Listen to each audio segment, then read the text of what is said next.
Padre, en el nombre de Jesús, nos ponemos en tu presencia. Te damos gracias por permitirnos estar recibiendo esta formación con el Padre Pedro. Gracias porque a través de él hemos aprendido muchas cosas y aún nos falta por aprender muchas más. Te pedimos tu Espíritu Santo, Señor. Ilumínanos. Danos oídos de discípulos. Que nuestro corazón, nuestro alma, nuestro espíritu estén completamente abiertos a lo que tú nos quieres enseñar, Señor. Y que lo que aprendamos sea para tu gloria y para el bien de tu pueblo.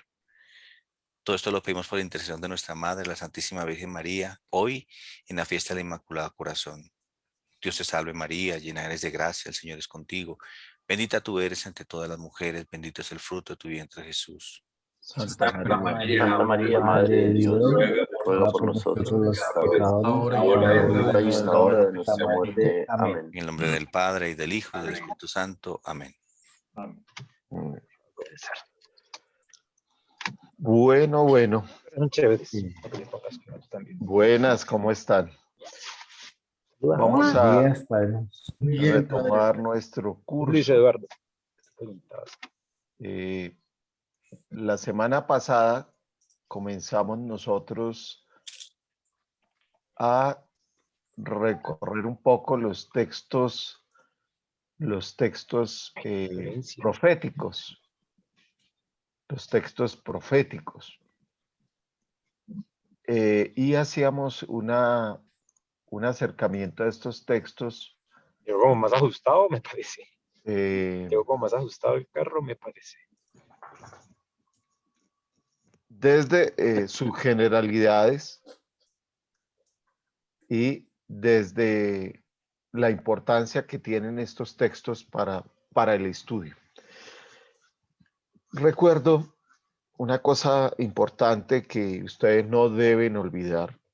Ya miramos un poco la clasificación de los profetas y hay una diferenciación entre lo que es clasificar a los profetas, o sea, el movimiento profético como tal, y clasificar las obras proféticas. Y ya vimos en ese extenso panorama de la clasificación de los profetas que no podemos generalizar quién es más importante o quién no. Esa clasificación de profetas mayores y menores la usamos nosotros para abarcar los periodos de ciertos profetas escritores, porque la clasificación como tal se hace es con los profetas escritores. Entonces, vimos los pro y los contra de estas clasificaciones, vimos un poco el movimiento político del exilio, que es crucial y fundamental, y empezamos a recorrer la importancia del estudio de los libros proféticos, aclarando una cosa, y es los libros proféticos en su mayoría se atribuyen a unos personajes. Ejemplo, Isaías. Pero que Isaías haya escrito todo el libro, pues eso es una cosa que no es del todo correcta. Y empezamos nosotros a hacer esa clasificación, por ejemplo, en Isaías, cómo abarcamos nosotros una obra literaria, que se habla de una obra literaria, no de un libro, una obra literaria, que a la vez cada fragmento de esa obra literaria, o el primer Isaías, o el segundo Isaías, o tercer Isaías, como pueden ustedes encontrarlo en algunos textos, o el proto Isaías, deutero Isaías y trito Isaías, cada uno corresponde a una época histórica. Y entonces nos vamos de una vez a ese cuadro del acontecimiento político del exilio y clasificamos al proto Isaías en el preexilio, donde se dice que existió un personaje que se llamó Isaías y que posiblemente ese Isaías pudo escribir algo. Pero atribuir toda esta obra a un personaje es imposible por el tiempo. Por el tiempo no se puede. Entonces, ¿quién escribe estas obras? Al igual que Jesús, los profetas, como es un movimiento profético, se habla de discípulos de los profetas. O sea, hay seguidores de los profetas, hay discípulos de profetas. Y estas pequeñas comunidades son las que van a hacer eh, ese camino de construir una obra literaria. De hecho, si nos volvemos un momento, los profetas en los textos bíblicos van apareciendo en un tiempo. Los profetas, por ejemplo, profetas del siglo octavo, profetas del siglo séptimo, sexto, quinto, se habla de profetas del siglo cuarto posiblemente, muy cerca a Jesús. Esa es la otra realidad. Recuerden ustedes, cuando nosotros vamos a clasificar los libros de los textos bíblicos que están en la Biblia está conformada en la manera en que está, o sea, el orden de los libros está conformado de acuerdo a la historia de salvación que se narra, no a la historia cronológica de la aparición de un libro. Explico esto. No quiere decir que porque los libros de la Biblia estén organizados así, Génesis haya sido el primer escrito que apareció. No.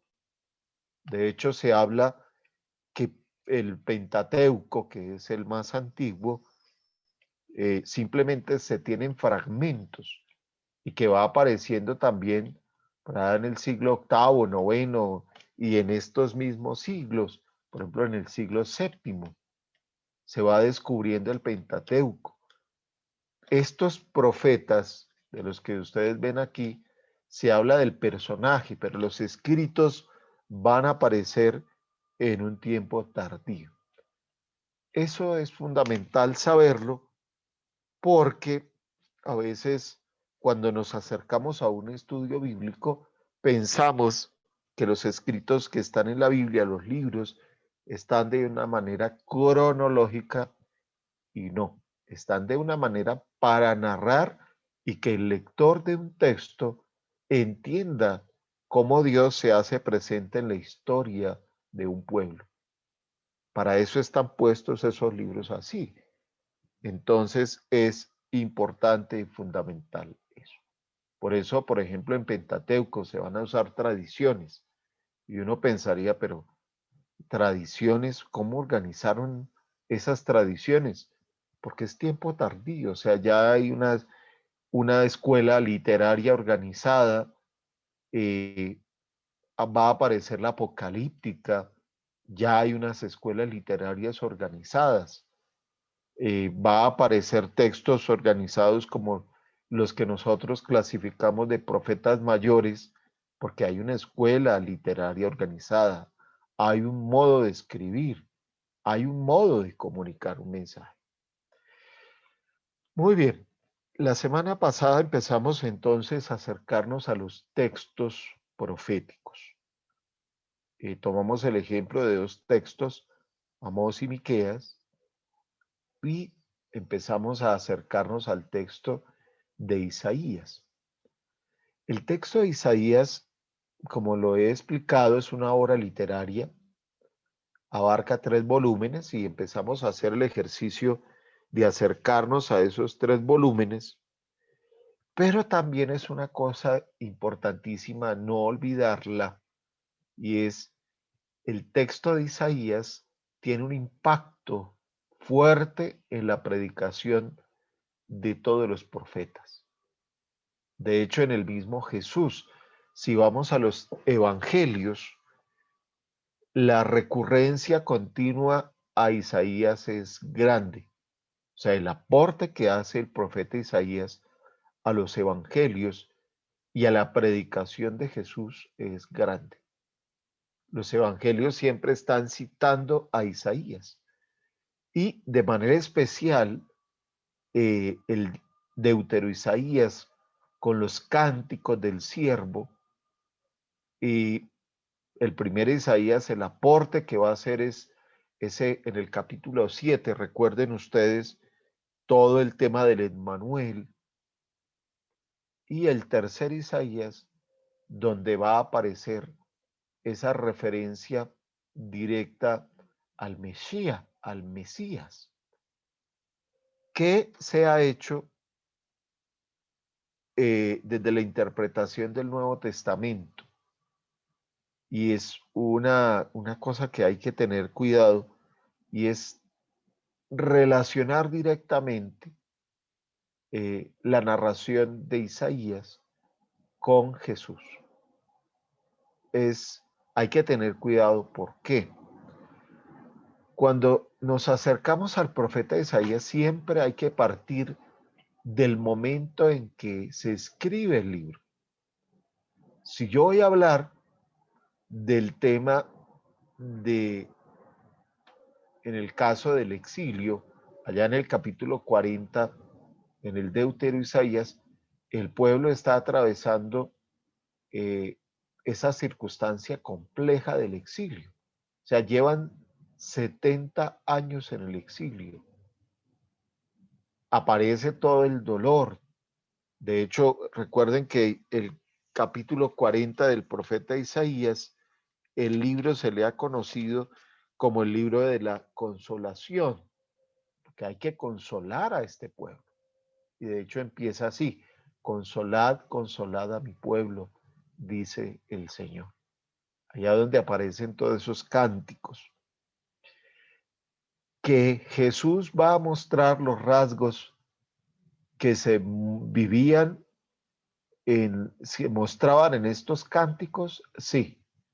Y que nosotros, por ejemplo, en el tiempo de la Semana Santa, cuando vivimos el Viernes Santo, proclamamos estos cánticos asociando los rasgos de los siervos de los cuales habla Isaías con Jesús, sí, pero hacer el ejercicio contrario, decir, no, es que ese es Jesús, es delicado por varias razones.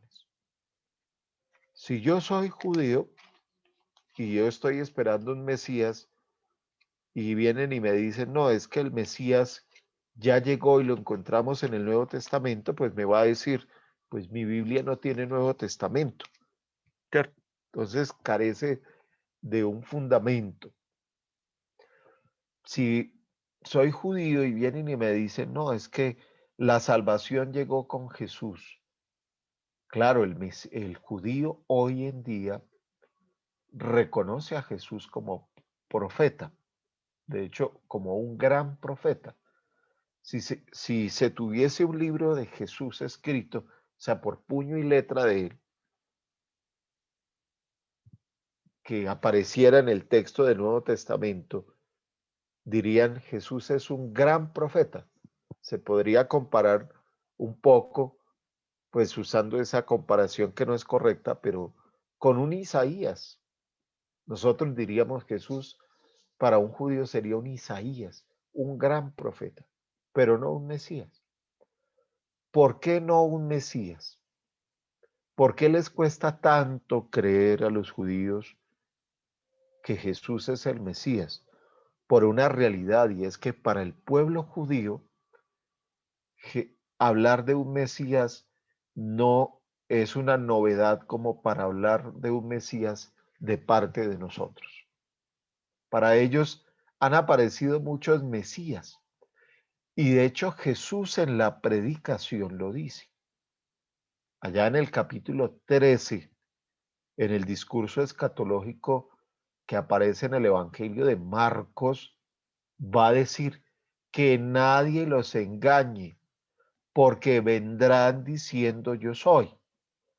Eso ha sucedido en el pueblo de Israel. Uno ha dicho yo soy el Mesías. Cuando hacen el juicio de Jesús, apelando a los textos del Evangelio, cuando hacen el juicio de Jesús, ¿cuál es una de las causales del juicio político? Porque a Jesús se le hacen no un juicio religioso, sino un juicio político. eso, que se declaró el Mesías. Es que ya los han engañado, ya han aparecido otros. Y dice allá uno de los del Sanedrín, en Hechos de los Apóstoles, recuerden, cuando van a azotar a los discípulos porque están predicando a Jesús, les dicen, pues azótenlos y déjenlos, porque se pasará un poco la euforia y si Jesús es el Mesías, crecerá la comunidad, si no se disipará ni terminará todo, porque ya estaban acostumbrados a ver esas realidades, autoproclamados Mesías que se suscitaban para defender al pueblo y no terminaban con nada. Y ese es como el sinsabor que va encontrando el pueblo judío en su historia. ¿Cuántos Mesías han aparecido? ¿Y cuántos han hecho la obra de Dios? Esa es la pregunta. Padre, Bueno, una pregunta. sí, Me corrigen lo que voy a decir, por favor. Yo he tenido la impresión, eh, no sé si es cierta, de que el gran problema que tiene el judío con Jesús es que él se identifica con el Padre como uno solo.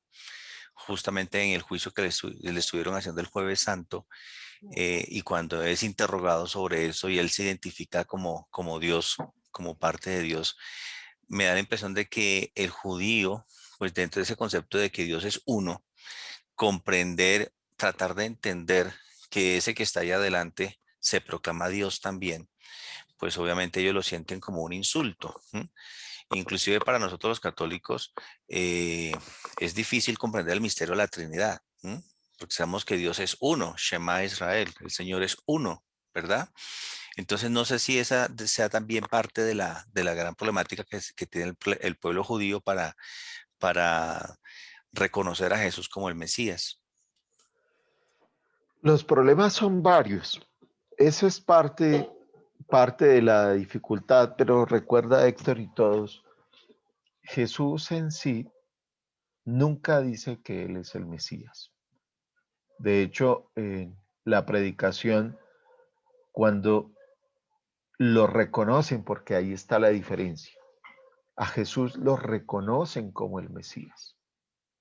Los discípulos, tú eres el Hijo de Dios. Silencio, no cuenten nada, nada. Jesús se transfiguró, no digan nada a nadie hasta que no resucite. Entonces, cuando se hace el juicio de Jesús, ¿cuáles son los cargos? Dicen que te has proclamado Mesías. ¿Y en qué te has proclamado Mesías? En ese diálogo que tiene con Pilato, él dice, mi reino no es de este mundo. Si conocieras la verdad, ¿cuál es la verdad? A Jesús se le reconoce Mesías en los actos que él hace. Claro, hay una fuerte oposición a lo que acabas de decir y es, mi reino no es de este mundo y mi Padre y yo, esa elaboración de los discursos de San Juan, donde aparece toda esa temática del Padre y el Hijo, que son ya tardías a los evangelios, porque Juan es un evangelio escrito hacia el año 95, 100.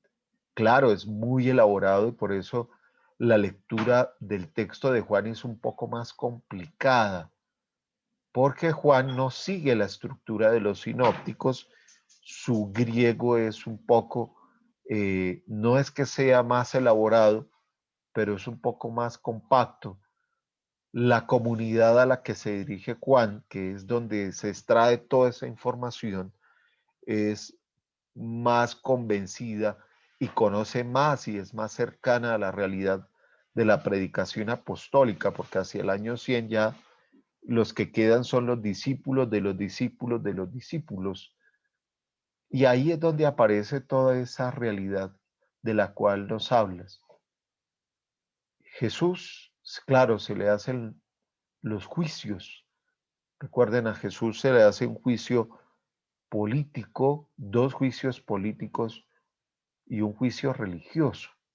Y el juicio religioso es el que hace el Sanedrín. El juicio político, el primero es el que le va a hacer el rey. Y el juicio político es el que termina siendo Pilato. O sea, 3 juicios para una misma persona, buscando los cargos para poder condenarlo. Por eso el último juicio, que es el político que hace Pilato, termina con un rito que no hemos entendido nosotros y es lavarse las manos.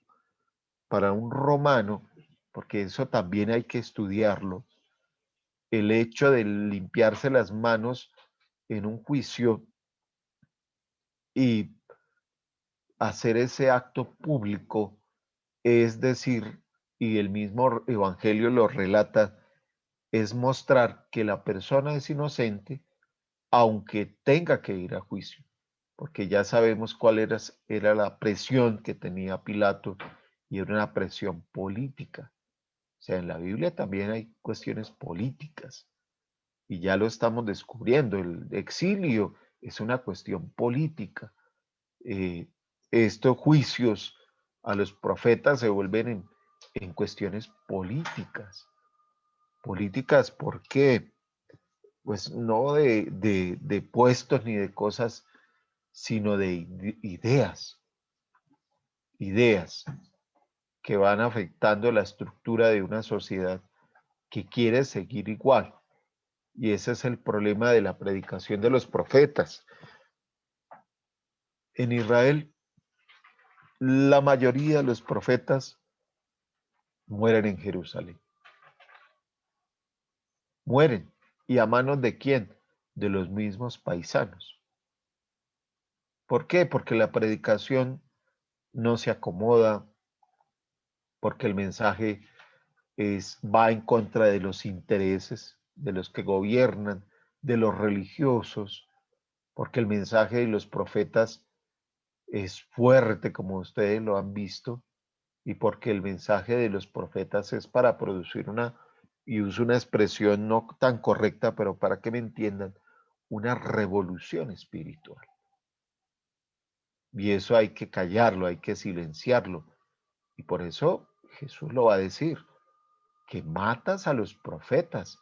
Allá cuando llega a Jerusalén, Jerusalén, Jerusalén, que matas a los profetas. Allí donde está la estructura religiosa, donde se mezcla lo político con lo religioso, porque está el Sanedrín, donde está la estructura imperial, porque está Roma o estuvo Grecia o estuvo Babilonia o Persa, todo ese residuo de invasiones, toda esta circunstancia, y está allí marcado el pueblo. Entonces es importante tener presente todo esto que les digo desde esa lectura de una realidad hecha por los profetas. Y empezamos a recorrer, porque la idea es empezar ahora la introducción con los evangelios sinópticos, cada uno de estos textos, conociendo una estructura, un mensaje, una realidad como la que nosotros vimos. Hagamos un poco de síntesis en torno de la obra de Isaías. Miremos un solo pergamino de Isaías, o sea, esta es la obra. Entonces, ¿qué es lo común? Hay un tema transversal en el texto de Isaías y es el siervo de Yahvé. El siervo de Yahvé que se va reconociendo en estos elementos fundamentales. Permítame, me devuelvo un poco. En estos elementos fundamentales. Si vamos al primer Isaías, el siervo de Yahvé es Emmanuel. Si vamos al segundo Isaías, al libro de la consolación, el siervo de Yahvé es aquel que viene a consolar al pueblo. Aquel que viene a consolar al pueblo. Si vamos al tercer Isaías, el signo del siervo de Yahvé es un Mesías. Pero todas esas tres expresiones van unidas a través de este tema transversal y es el siervo de Yahvé, el servidor. Ese servidor de Yahvé que tiene gloria, la gloria de Yahvé, que trae el consuelo divino, que trae la justicia, que muestra la culpa como resultado de alejarse de Yahvé, especialmente las acciones del pueblo, y donde aparecen expresiones como Sión y Jerusalén, recordando que Sión no es por allá una cosa rara, sino que Sión es el monte ahí donde se ha hecho el templo, ahí en Jerusalén. Son temas comunes a la obra. Entonces, cuando hablamos de Isaías, de una vez pensemos, siervo de Yahvé. Entonces, si nos vamos al primer libro, pues encontramos el Emmanuel, luego allá encontramos los cánticos del mismo siervo, en el 52 del segundo Isaías y varios textos, y luego el Mesías como tal, que está en el tercer Isaías. Entonces, como para sintetizar unas palabras claves de estos textos. Acerquémonos a conocer un poco al hombre como tal, no al escritor, sino al profeta. ¿Qué sabemos nosotros de este hombre llamado Isaías? Lo primero es, su nombre significa Yahvé salva. Se habla que nace en Jerusalén hacia el año 760 y ejerce su ministerio en el reinado de Osías, de Jotam, de Ahaz y de Ezequías. Y eso lo vemos, ubíquense por favor, en el capítulo 1 de Isaías. Esta apreciación del versículo 1, pues se pone en tela de juicio en cuanto a qué.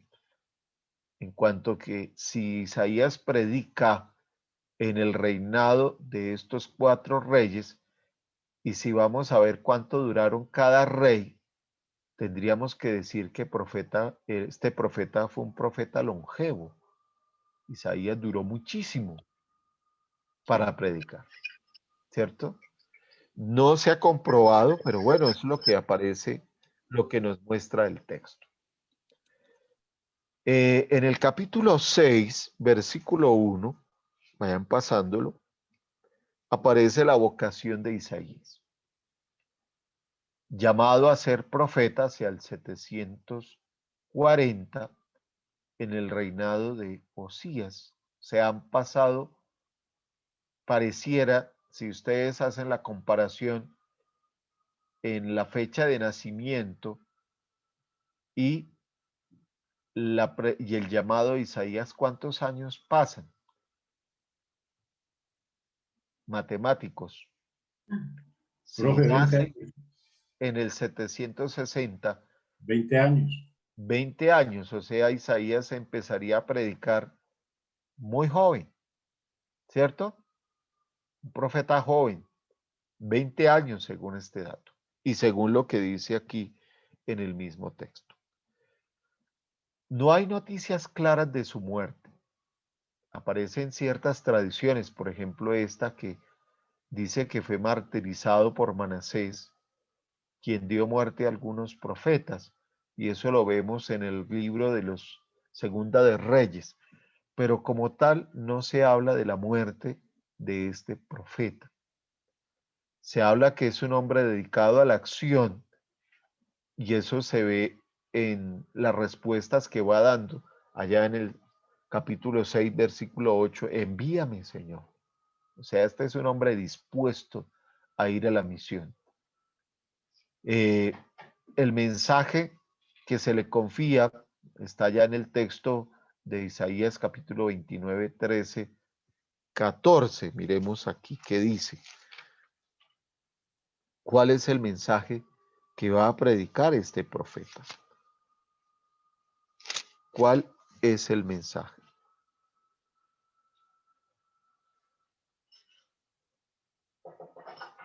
En el versículo 14, por eso he aquí que yo sigo haciendo maravillas en ese pueblo, haciendo portentosas maravillas. Perderé la sabiduría de sus sabios y eclipsaré el entendimiento de sus entendidos. Prácticamente pareciese que Isaías, su tarea es desde la confusión llamar al orden, llamar a vivir la justicia, consolar al pueblo, vivir esa predicación de cambiar la vida para no ir al exilio, porque estamos hablando del primer Isaías. Se habla de algunos datos de Isaías, que es un hombre casado. Isaías se casa, según el capítulo 8, busquémoslo por favor. A ver, que estamos reconstruyendo la vida del profeta. Capítulo 8, versículo 3. Me acerqué a la profetisa que concibió y dio a luz un hijo. Yahvé me dijo, llámale Maher Sahasbazá, pues antes que sepa el niño decir papá y mamá, la riqueza de Damasco y el botín de Samaria serán llevados ante el rey Azarías. Entonces, esto es como cuando empieza a profetizar en el 7:3, dice, entonces Yahvé dijo a Isaías, Ea, sal con tu hijo Sear Yahsuf al final del caño de la alberca superior por la calzada del campo del batanero al encuentro de Ahaz y dile.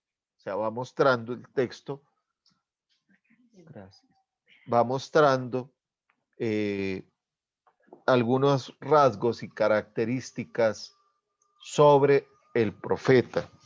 Nos va mostrando algunas características de la vida del profeta que el mismo libro nos va ayudando a descubrir. O sea, no hay otra fuente que el mismo texto. Nos va ayudando a descubrir. Critica a las mujeres que son amantes de lujos, habla en torno a los opresores, allá en el versículo 1:7, en torno al pueblo explotado por los gobernantes, capítulo 3:12-15. Isaías se caracterizó por su amplia cultura, por lo que se desenvuelve en varios ambientes, conocedor de las tradiciones religiosas, conocedor de la geografía y las fortificaciones de las murallas y albercas superiores, como ya hemos leído aquí. Este es el Isaías, del cual no se conocen muchos datos, como ustedes ven, solo algunos rasgos de quién pudo ser Isaías, de su predicación.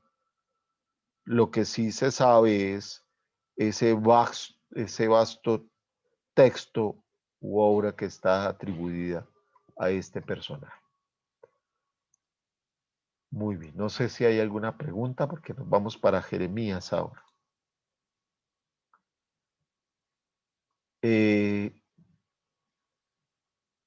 ¿Hay alguna pregunta de lo que he explicado del libro? Padre, solo por curiosidad, ¿el profeta Isaías es el que siguen los israelitas de hoy día y esperando el Mesías a la luz de su profecía? Sí, Isaías, o sea, Isaías es un profeta sumamente importante para el pueblo judío y lógicamente para nosotros, porque para el judío Isaías tiene la profecía del Mesías que vendrá, aunque ellos interpretan la profecía en otro contexto, y es ese guerrero que viene a instaurar un nuevo reino. Para el judío de hoy, el Mesías que viene es el que va a reconstruir el templo. Entonces, y es que ahí donde aparece el problema de los falsos Mesías. Aquel que diga, no, es que yo voy a tumbar esa mezquita y el domo de la roca y les voy a... ese es los signos del Mesías. Y para nosotros, que lógicamente sabemos y reconocemos a Jesús como el Mesías, es el cumplimiento de las promesas de Isaías. Muy bien. ¿Qué otra cosa, por favor, vieron ustedes del texto de Isaías?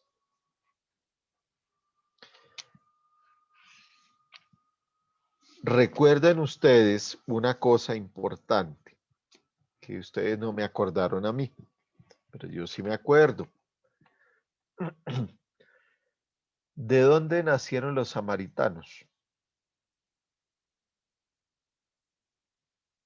De la importación que hizo el imperio de Asiria cuando hizo la invasión a Israel. Bueno, ¿dónde está ese texto bíblico?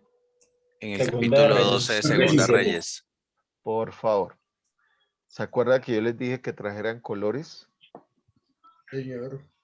Bueno, ubiquémonos antes de pasar a Jeremías porque se me olvida. En Segunda de Reyes. Segunda de Reyes. Porque esto es importante explicarlo.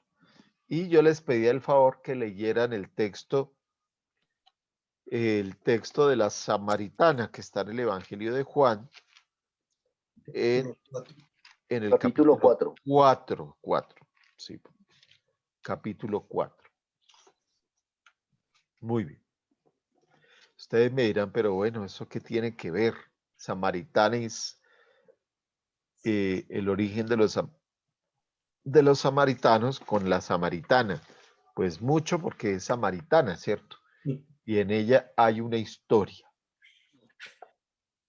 Bueno, recuerdo un poco el texto haciendo como el paréntesis antes de pasar a Jeremías, porque es importante y de hecho de eso se trata hacer síntesis.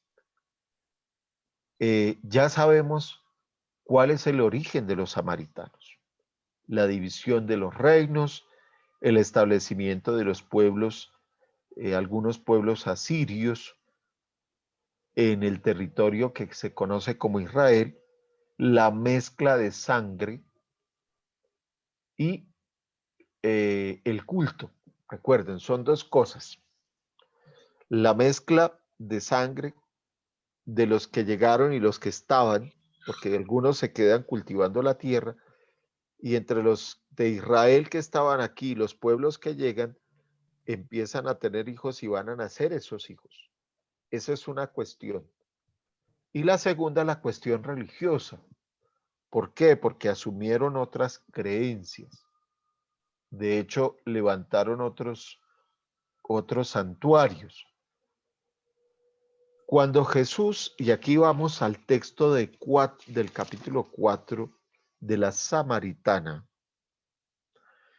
cuando Jesús se encuentra con la Samaritana, aparece un texto sumamente importante en el diálogo de Jesús con la Samaritana. Y es, no voy a explicar todo el texto, voy a quedarme aquí en una parte para explicarles esta y hacer una interpretación, y es versículo 16 del capítulo 4 de Juan. ¿Qué dice? Alguien que lea, por favor. Él le contestó, vete, llama a tu marido y vuelve acá. Sigue. La mujer le dijo, no tengo marido. Jesús le respondió, bien has dicho que no tienes marido, porque has tenido 5, y el que ahora tienes no es marido tuyo. En eso has dicho la verdad. Muy bien. Lee el pie de página, por favor, del versículo 18 en la Biblia de Jerusalén. Los 5 maridos simbolizan a los dioses importados por 5 poblaciones paganas, según 2 Reyes 17:24. Muy El dios bien. de los Sigue. El dios de los cananeos se llamaba Baal, pero esta palabra se había convertido en un nombre común para designar a los falsos dioses. Como en las lenguas semíticas la palabra Baal significa también marido, tendríamos aquí un juego de palabras intraducible en griego que se habría tomado de Oseas 2, 18, 19, texto que anuncia la conversión de Samaria. Leamos, por favor, alguien que busque Oseas 2, 18, 19. Oseas, el profeta. Aquí vamos dándonos cuenta cómo no podemos nosotros hacer interpretaciones al pie de la letra de un texto. ¿Qué dice Oseas 2?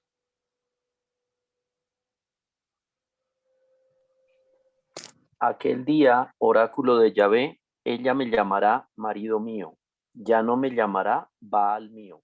Exactamente. Entonces, quise tomar esta expresión porque es que a veces cuando nosotros leemos el texto del Evangelio de Juan, lo primero que hacemos es empecatar a la pobre samaritana.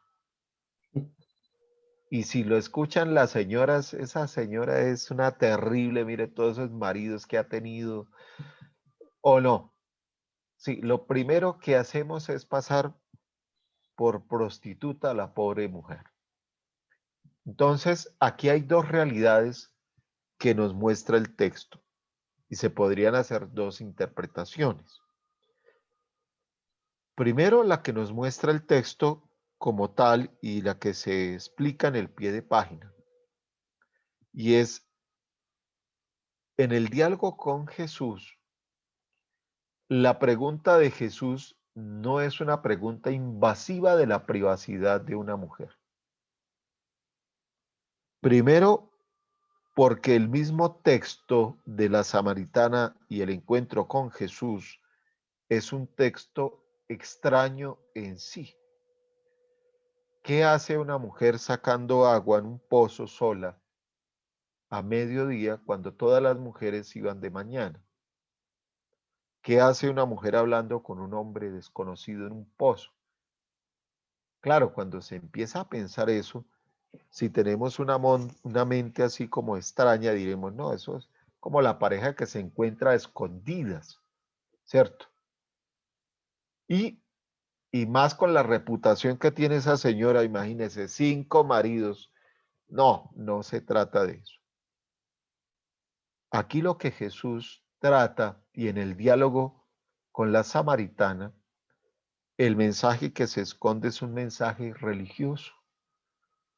Lo que Jesús quiere hacerle caer en cuenta es, porque ella ha reconocido que Él es un profeta y lo va a reconocer, y el texto muestra,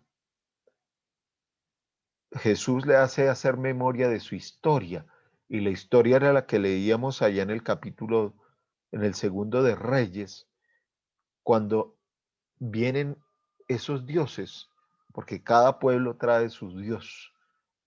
Y entonces, ¿en quién creer? Y es lo que Jesús le va a explicar a la mujer. Versículo 19. Le dice la mujer, Señor, veo que eres un profeta. Nuestros padres, ojo, adoraron en este monte y ustedes dicen que en Jerusalén es el lugar donde se debe adorar. Jesús le dice, créeme, mujer, que llegará la hora en que ni en este monte ni en Jerusalén podéis adorar al Padre.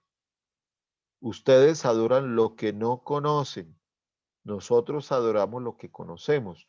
O sea, vienen el intercambio de doctrinas religiosas, porque la enseñanza de Jesús a la mujer samaritana no es una enseñanza ética, sino religiosa. O sea, Jesús no se va por la ética, haciéndola sentir culpable y entendiendo que es que sí estuvo casada con 5 hombres.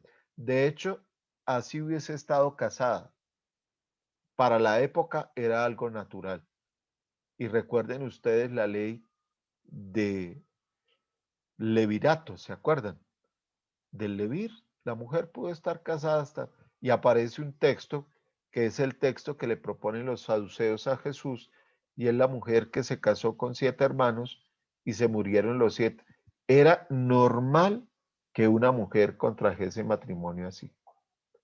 Para nosotros, desde el contexto nuestro, parece algo escandaloso, pero era normal.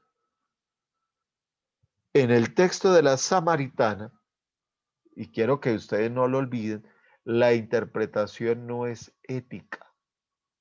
No es que Jesús haga sentir culpable a la señora allá mostrándole la culpabilidad de ser una mujer que ha tenido tantos maridos. No, es una cuestión religiosa. Jesús va a recordarle las raíces religiosas y el por qué ella ha creído en 5 dioses o cree, porque son los pueblos que llegaron a subsistir en esa tierra. ¿Entendido? Esa es una mirada totalmente diferente, ¿cierto que sí? Muy diferente. Señor. O sea, aquí le limpiamos la cara a la pobre señora, igual que con María Magdalena. Sí, porque es que no se puede tomar los textos sin ir al contexto histórico. Y mire el ejercicio que hicimos. ¿Desde dónde dedujimos eso? Desde el contexto histórico.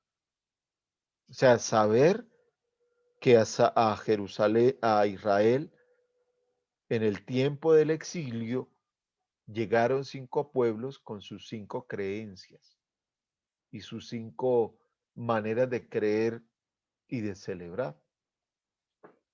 Y ahí aparece esa realidad que acabamos de describir y es importante entender. ¿Alguna pregunta?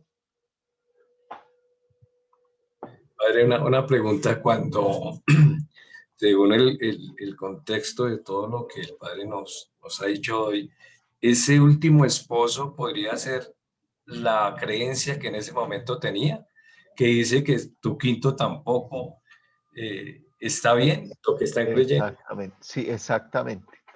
O sea, lo que Jesús quiere es invitarla a abrazar eh, la verdad, porque es, de hecho, él mismo dice, ustedes adoran lo que no conocen. ¿Y qué es lo que no conocen? Nosotros adoramos lo que conocemos, o sea, el Dios de Israel. Porque la salvación viene de los judíos. Ahí le está dando una catequesis en torno a su fe. Jesús le está mostrando de dónde viene la salvación. Ahora sí encajan estas dos realidades, ¿cierto que sí? Lo que invita es a la mujer a creer, porque llegará la hora, y ya estamos en ella, en que los adoradores verdaderos adorarán al Padre en espíritu y verdad, porque así quiere el Padre que sean los que lo adoren. Y empieza a definir, es una catequesis que da Jesús. Dios es espíritu y los que adoran deben adorar en espíritu y en verdad. ¿Por qué le hace esta apreciación? Porque los samaritanos pues adoraban a esos dioses en ese momento. Entonces Jesús lo que hace es hacerla caer en cuenta de lo que está pasando. La mujer le responde, dice versículo 25, sé que va a venir el Mesías, el llamado Cristo. Cuando venga, nos lo develará todo. Jesús le dice, yo soy el que está hablando contigo. Vuelvo y repito, el Evangelio que nos pone a mostrar a Jesús mismo que es Mesías es Juan, porque es un texto tardío y una elaboración más teológica en cierto sentido. ¿Entendido? ¿Claro? Bueno, vayámonos a conocer al profeta Jeremías. Ubiquémonos en el texto de Jeremías, por favor.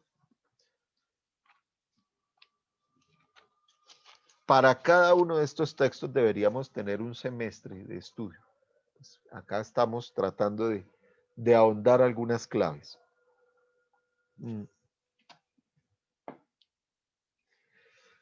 El libro del profeta Jeremías. Empecemos por la obra. Se considera como el segundo libro de los llamados profetas mayores, situado entre el tercer Isaías y el profeta Ezequiel. Desarrolla su actividad, o sea, hablando del profeta, en los últimos años del reinado de Judá, en el periodo más trágico de la historia de Israel. O sea, aquí ya estamos a puertas y comienza el exilio. Bueno, vamos a ver. ¿Cuál es el contenido histórico social? Ubiquémonos capítulo 1, versículo 1 al 3. Jeremías. Al comenzar el libro, se presentan las coordenadas históricas dentro de las que se desarrollarán los acontecimientos narrados. Vamos a leer. Alguien que lea ese texto, por favor. Palabras de Jeremías, hijo de Hilquías, de los sacerdotes de Anator, en la tierra de Benjamín. Le fue dirigida la palabra de Yahvé en tiempos de Josías, hijo de Amón, rey de Judá, el año 13 de su reinado, y también en tiempo de Joaquín, hijo de Josías, rey de Judá, hasta cumplirse el año 11 de Sedecías, hijo de Josías, rey de Judá, hasta el destierro de Jerusalén, en el mes 5. Entonces, ¿qué acontecimientos se desarrollan allí? Allá en el versículo 3 empieza a nombrar los personajes y los acontecimientos. Empieza a mostrar una serie de reyes y de momentos que van a acontecer en el pueblo. La actividad del profeta tiene lugar entre los años 627 a 587. O sea, estamos hablando de ¿cuántos años? Matemáticos.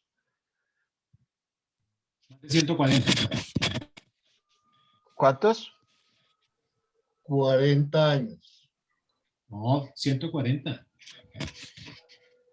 140. Muy bien, vamos a ver.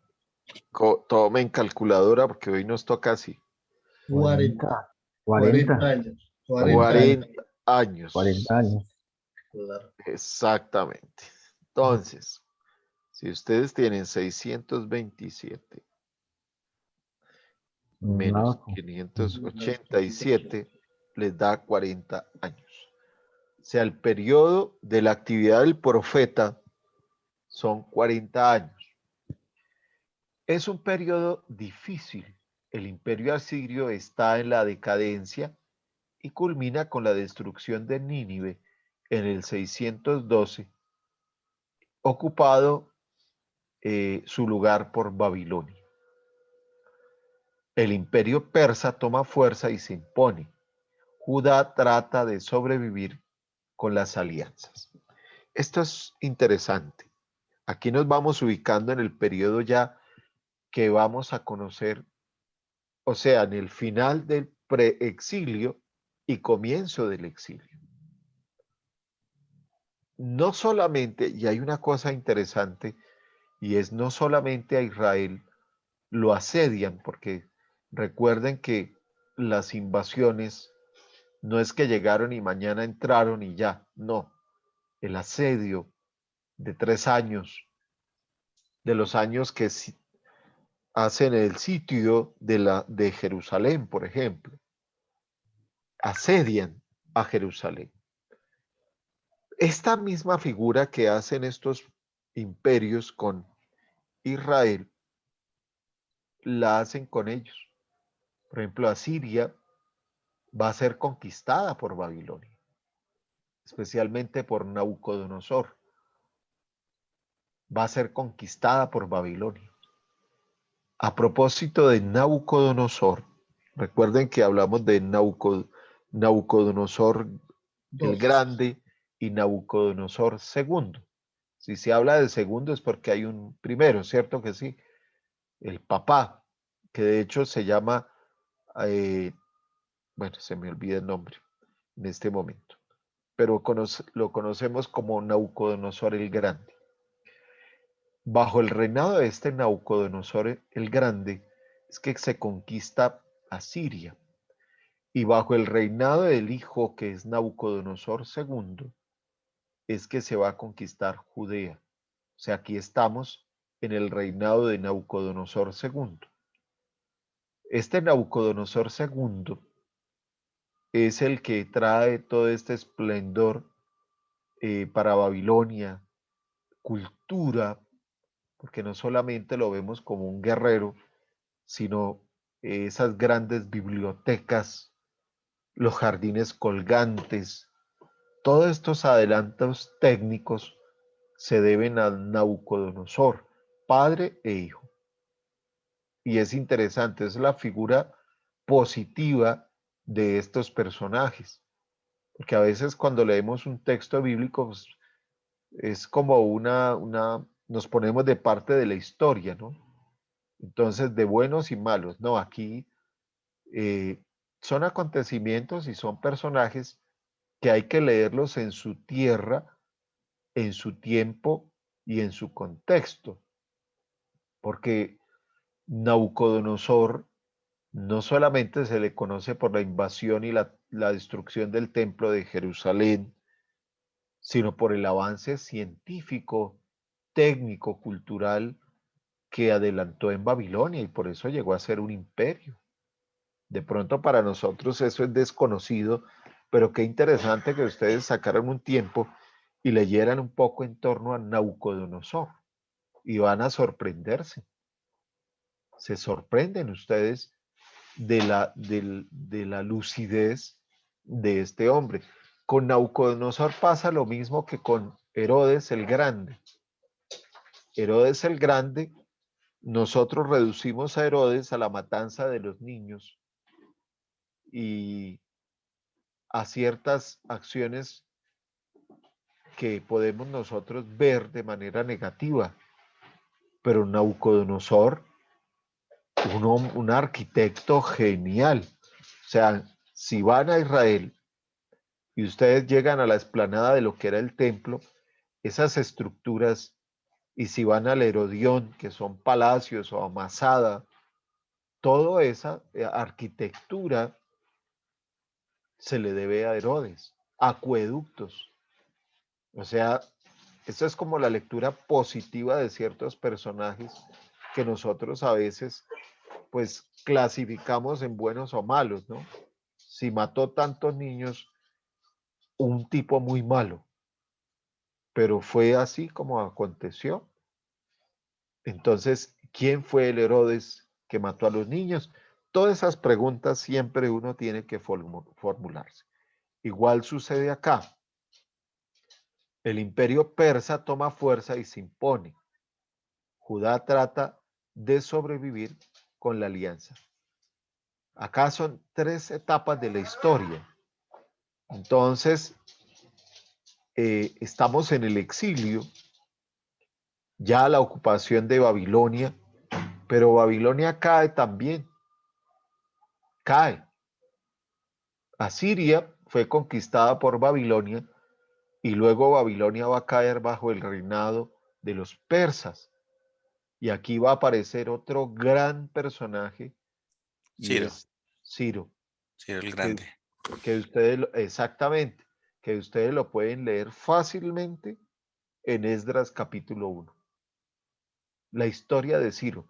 Este Ciro para el pueblo de Israel, aunque no está correctamente usada la expresión que voy a decirles, pero aparecería como una especie de Mesías, porque es el que va allá en Esdras 1 y todos esos capítulos y Nehemías 6, aparece toda la historia del edicto de Ciro y de la obra de Ciro para con Israel, permitirles volver después de 70 años, permitirles reconstruir el templo.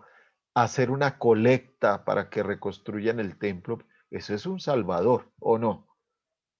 Claro, en la historia, Ciro el Grande, igual que les decía ahora con Nabucodonosor o Salmanasar II, allá con los asirios o Sennacherib, todos estos personajes son sumamente importantes conocerlos, muy importantes.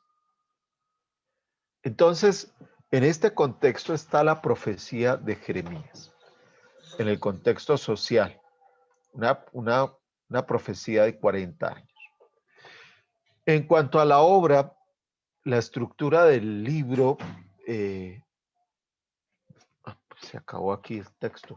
¿Por qué se acabó? Permítanme un momentico, abro el otro archivo, porque abrí algo que no era. En cuanto a la obra, vamos a verlo acá. ¿Dónde están? Muy bien.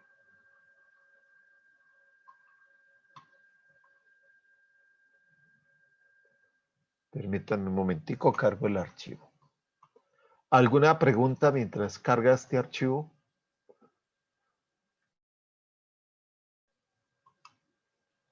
Sí, he sido claro, me han entendido todo lo que he explicado. Si hay una pregunta, háganla, porque la idea es esa. O callen para siempre. O calle para siempre. O vayan a investigar. Está bastante claro, padre. Sí, claro, que es que la idea es que ustedes salgan al menos con unos conceptos claros en torno a estos profetas. Bueno.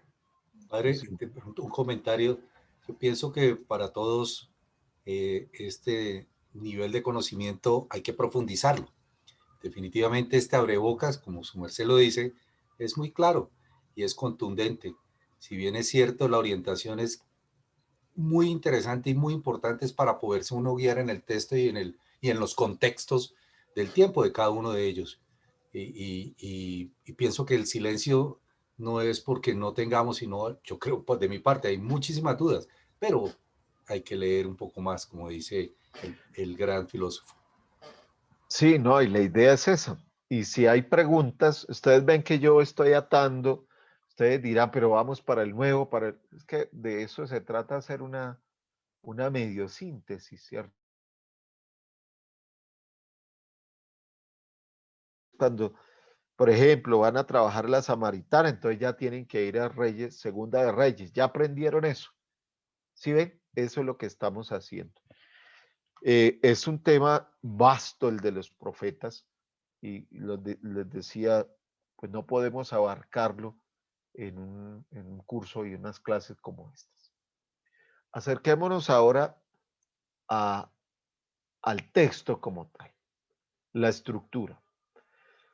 Cuando hablamos nosotros del libro de Jeremías,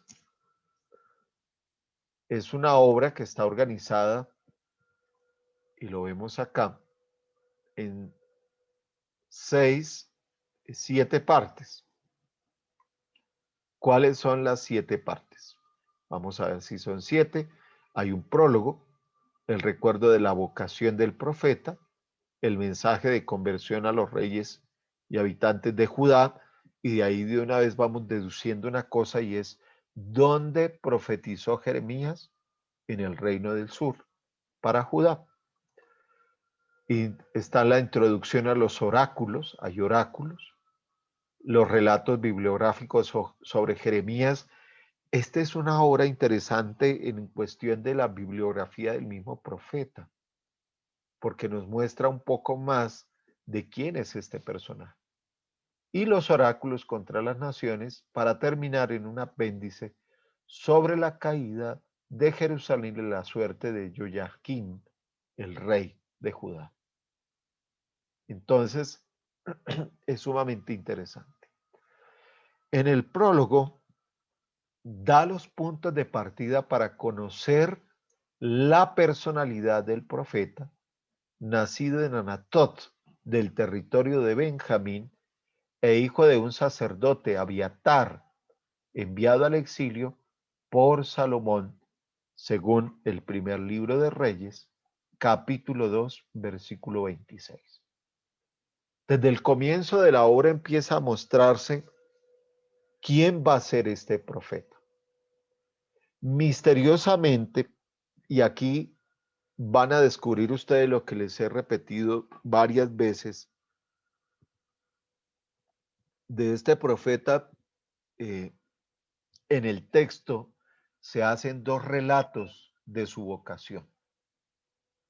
Dos relatos de la vocación. Entonces, quien lee juicioso un texto dice, bueno, pero ¿cómo así que dos relatos de la vocación y por qué?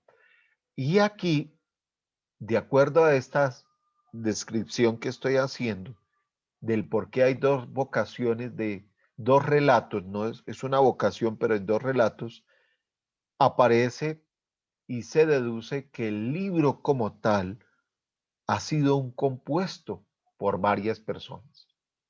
Aquí se podría decir de dos escritores.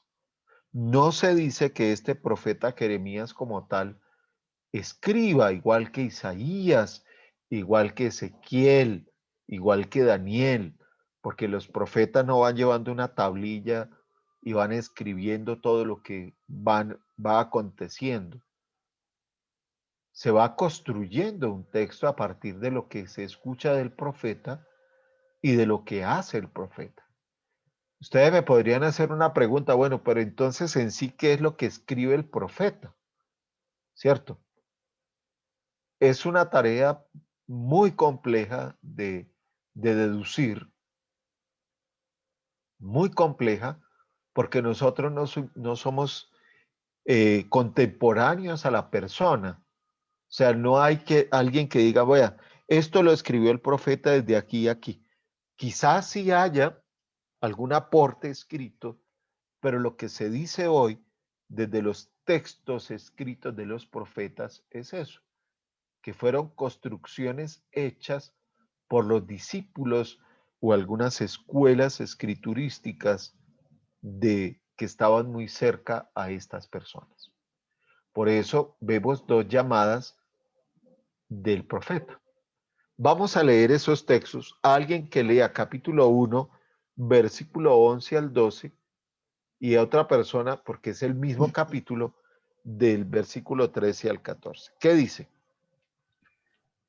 11 a 12. ¿Qué dice el versículo?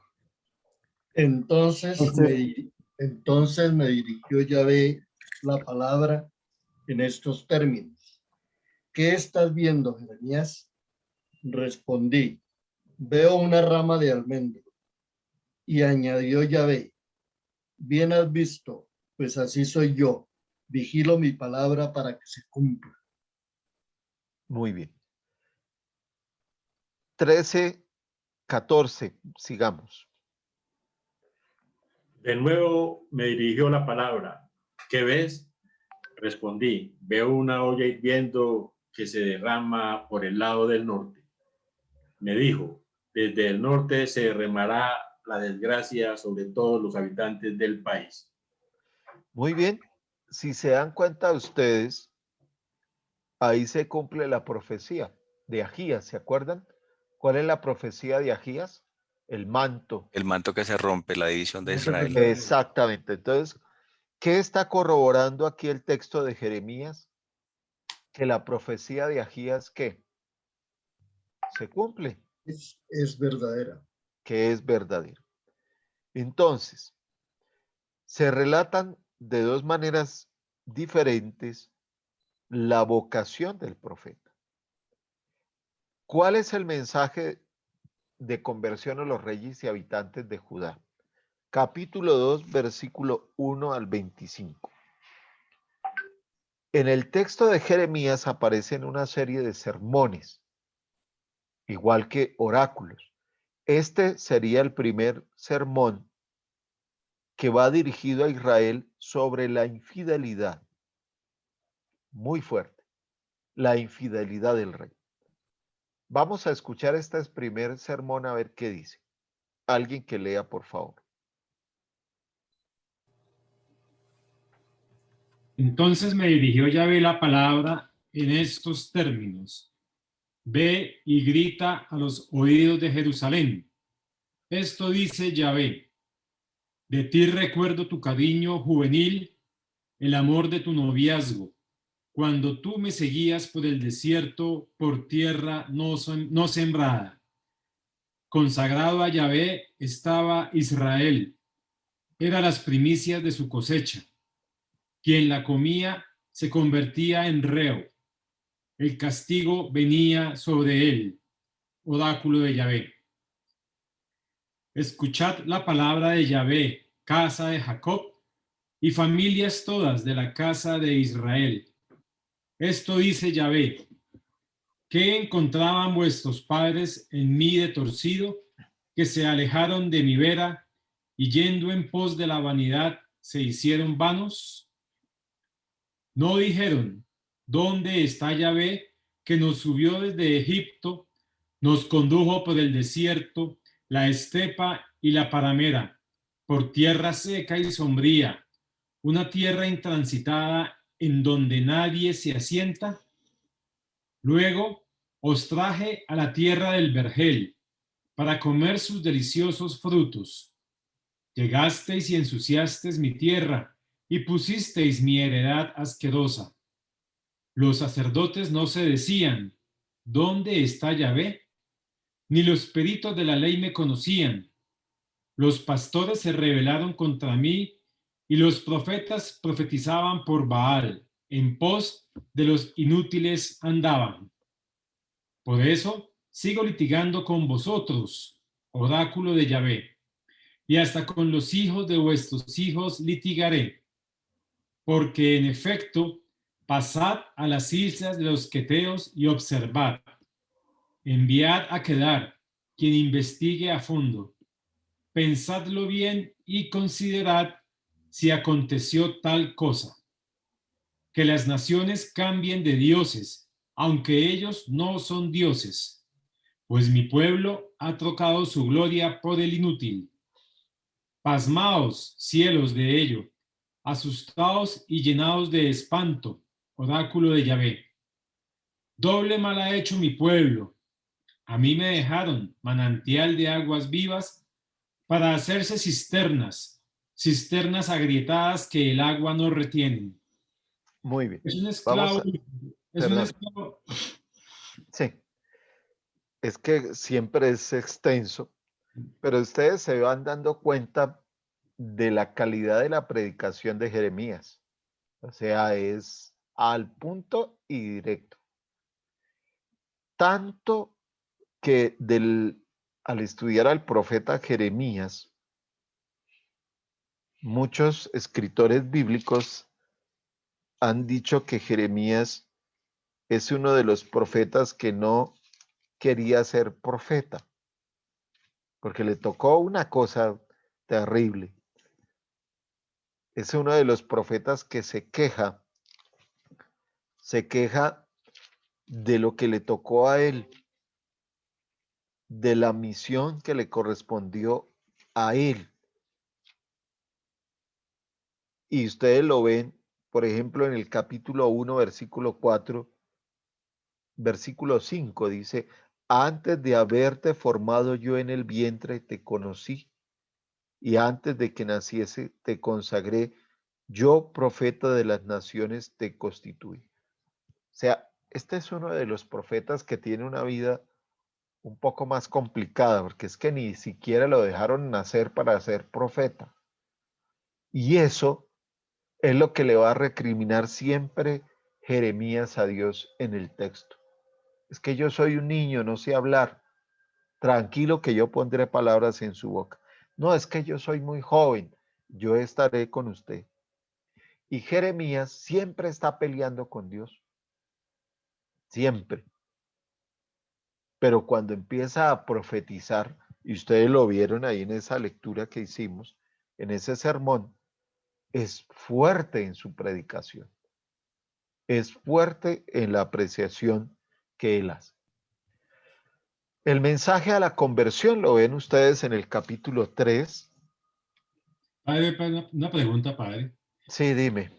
¿A quién o a qué hace referencia el texto cuando habla del inútil? El inútil, ¿en qué versículo está? Esto está en el versículo Creo que estás hablando del 11. del versículo 11, sí, señor. Dice, eh, si las gentes cambiaron de dioses, aunque aquellos no son los dioses, pues mi pueblo ha trocado su gloria por el inútil. El inútil aquí es justamente el que no es conocedor de la gloria de ese Dios que viene profetizando Jeremías. O sea, el inútil, cuando nosotros escuchamos la palabra inútil, ¿qué referencia tenemos de esa palabra? O sea, es el incapaz, ¿cierto? El inútil es el incapaz. Entonces, la expresión inútil que usa aquí, y usted lo puede ver allá en el pie de página, es decir, su Dios Yahvé, su gloria es como una corrección de los escribas.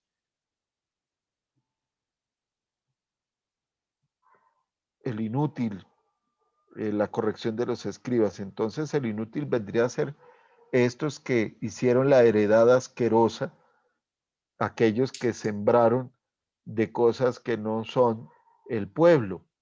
A eso vendría a referirse el mismo texto, este sermón de Jeremías.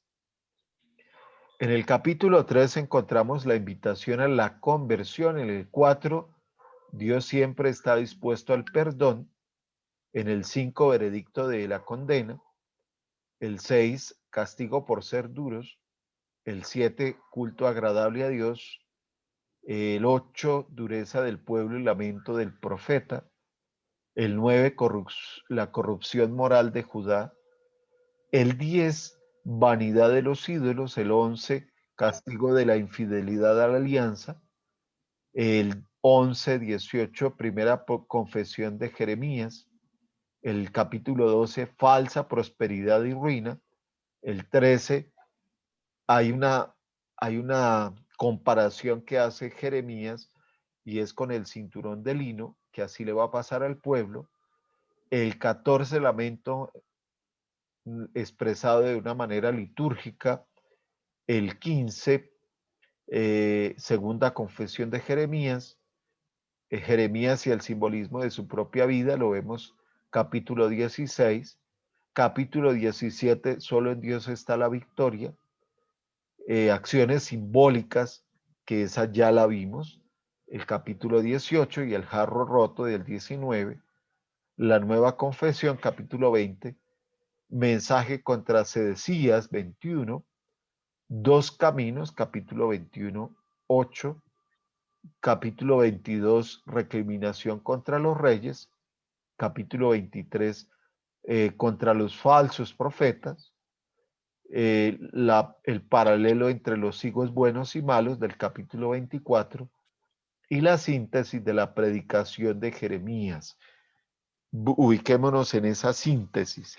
Capítulo 25, versículo 1 y siguientes, por favor, que es donde se recoge la síntesis de lo que ha predicado Jeremías. Alguien que lea el texto, por favor. Ya nos quedan unos minuticos.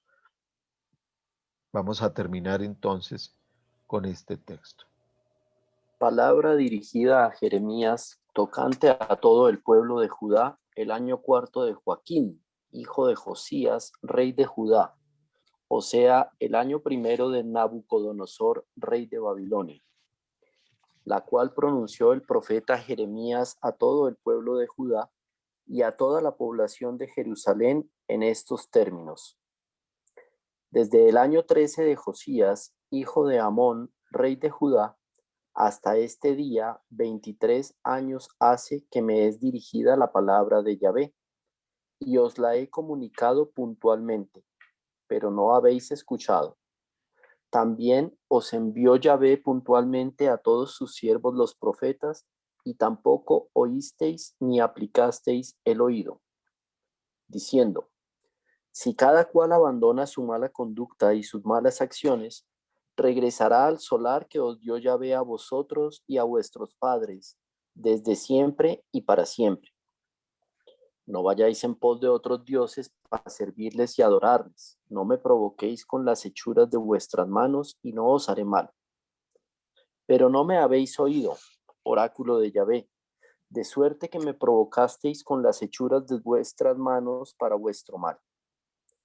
Por eso, así habla Yahvé Sebaot, puesto que no habéis oído mis palabras, he decidido mandar a buscar a todas las tribus del norte, oráculo de Yahvé, y a mi siervo Nabucodonosor, rey de Babilonia. Los traeré contra esta tierra y contra sus moradores, y contra todas estas gentes de alrededor. Los consagraré al exterminio y los convertiré en pasmo, rechifla y ruinas eternos. Acabaré con las voces de gozo y de alegría, la voz del novio y la voz de la novia, con el ruido de la muela y la luz de la candela. Toda esta tierra será reducida a pura desolación y servirán estas gentes al rey de Babilonia 70 años. Luego, cuando se cumplan 70 años, pediré cuentas al rey de Babilonia y a aquella nación por su delito, oráculo de Yahvé, y a la tierra de los caldeos, trocándola en ruinas eternas. Atraeré sobre aquella tierra todas las palabras que he hablado respecto a ella, todo lo que está escrito en este libro. Muy bien. Este capítulo 25 es como una síntesis de lo que ya se ha leído en los capítulos anteriores. Vamos a volver dentro de 8 días a retomar algunos elementos para poder pasar a la introducción del Nuevo Testamento. Frente a Jeremías, vamos a conocer un poco de Ezequiel y poder avanzar. Entonces les pido el favor, preguntas, si hay algunas preguntas, escríbanlas, porque después del capítulo 25, si tienen la Biblia de Jerusalén, empieza la segunda parte de Jeremías y empieza el libro de la desolación, allá en el capítulo 30, de la consolación, capítulo 30, porque así como Isaías tiene el libro de consolación, Jeremías también va a tener ese libro. Bueno, entonces les pido el favor, preguntas para dentro de 8 días. A lo largo de esta semana ya empezaría a contestar los correos de los textos. Por favor, vayan avanzando en los escritos. Ya dentro de 8 días cuadraremos bien cómo va a ser la presentación de estos textos para que ustedes les comuniquen también a los compañeros que no están hoy aquí. Bueno, perfecto, muy bien. Los abandono porque tengo otro compromiso ahora. Gracias y nos vemos dentro de 8 días, Dios mediante. Gracias, padre. Muy Bueno, amable. Gracias, padre, muy amable. por favor, Feliz semana. es bueno que como queda Gracias. grabado, retomen la clase de ustedes entre semana. Bueno, Sí, señor. Bueno, padre. Hasta luego. bueno, Que esté bien, feliz padre. día, que estén muy Buen bien. día. Gracias, Hasta padre. luego, gracias. Gracias, Héctor, muy amable, muy formal. Nos dio un Muy minuto. querido. Hasta las 9:30, por favor. Gracias, gracias. Llévale, Héctor. Chao, muchachos, nos vemos. Ahí.